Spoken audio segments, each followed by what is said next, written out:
Coucou, bon bah voilà, aujourd'hui, deuxième jour. On a commencé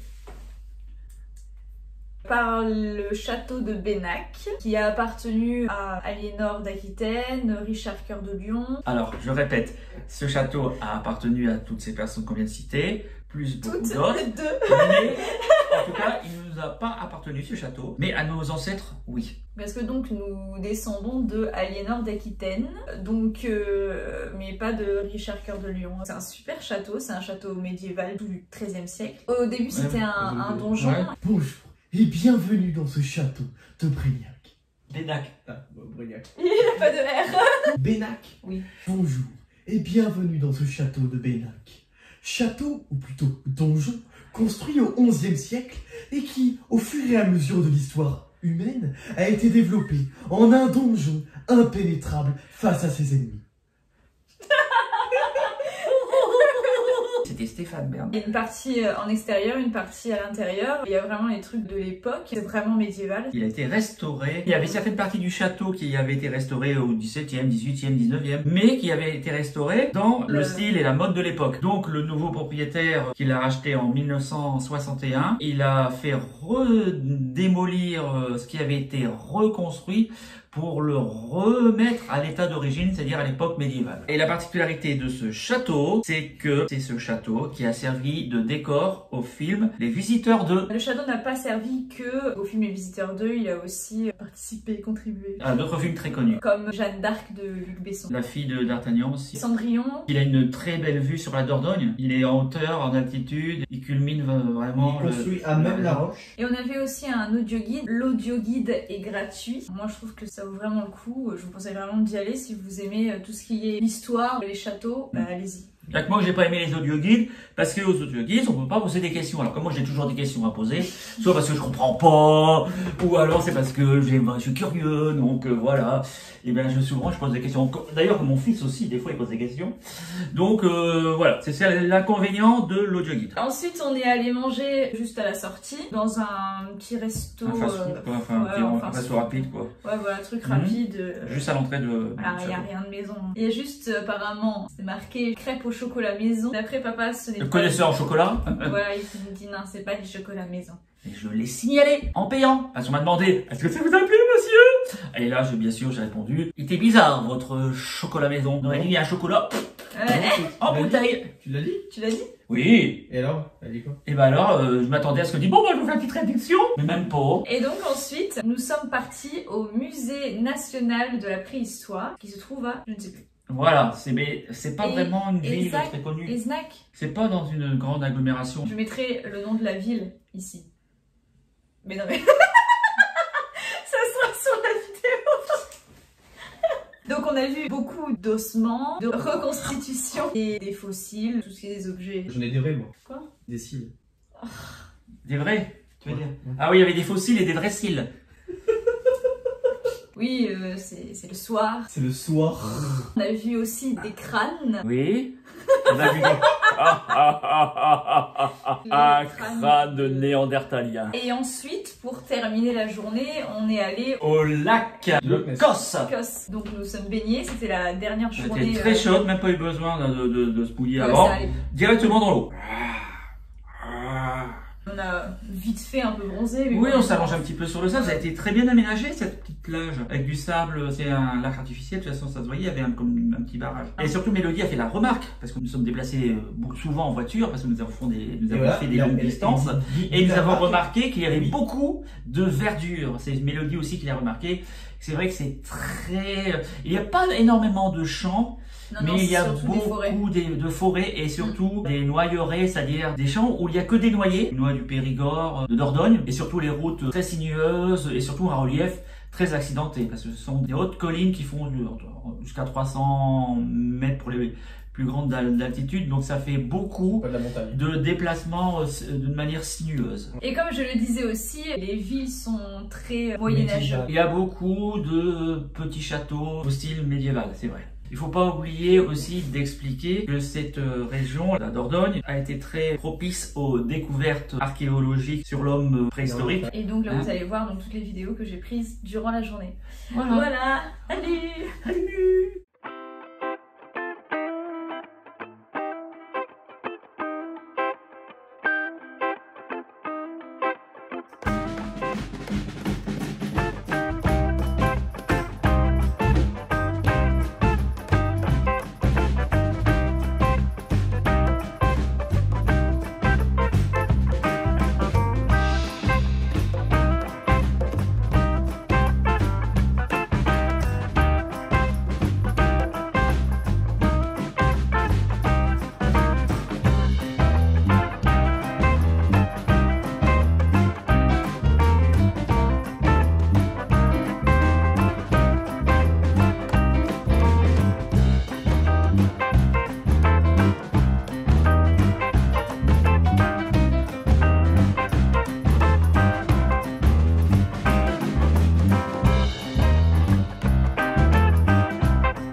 la fumée quand c'est c'était les corons. La terre, c'était le charbon. Dans 500 mètres, au rond-point, prendre la première sortie sur l'avenue de Moustier, rue 706. Les ondes des misères de fond.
J'ai froid. Ah, au ventre, au ventre. Rémi, à 3. Attends. À 3, je mets dans l'eau. Ok, attends.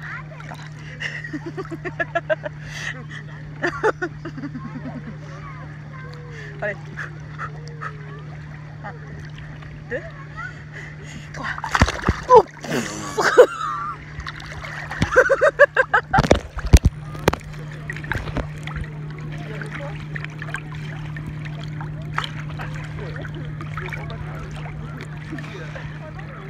Coup de boule.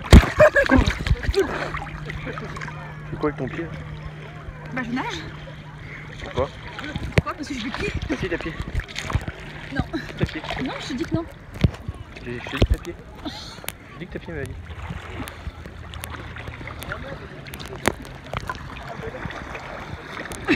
Ah voilà, c'est bon. Ça, je sens. C'est bon? C'est bon? Oui.